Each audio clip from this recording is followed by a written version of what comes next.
PSM Makassar siap menghadapi kompetisi Liga 1 dengan merekrut sejumlah pemain berkualitas. Melihat komposisi pemain yang ada saat ini, manajemen Juku Ejab optimis tim kebanggaan warga Makassar mampu keluar sebagai juara Liga 1 musim ini. Di saat klub-klub besar seperti Arema dan Persib ditinggal pergi pemain andalan mereka, PSM Makassar justru sibuk mengisi skuad dengan pemain bintang. Di sektor pertahanan, PSM resmi merekrut dua mantan bek timnas Hamka Hamzah dan Zulkifli Syukur. Meski usia keduanya tak lagi muda, pengalaman dan mental juara mereka sangat dibutuhkan untuk membentuk tim yang tangguh.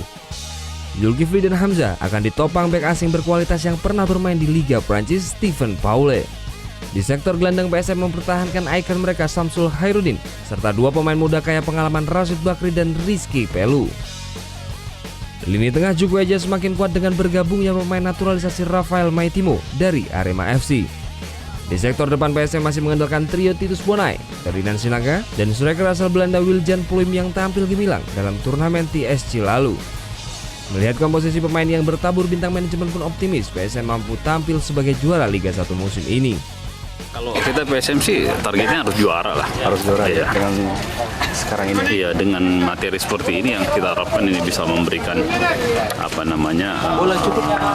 dampak yang bagus terhadap tim.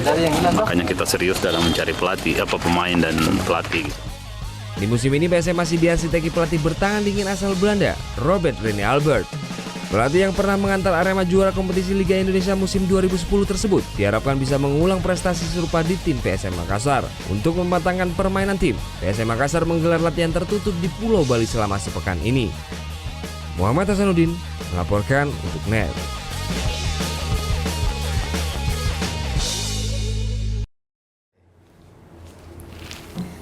Udah selesai kan nontonnya? Nah, jadi jangan lupa buat like, komen, dan subscribe ya.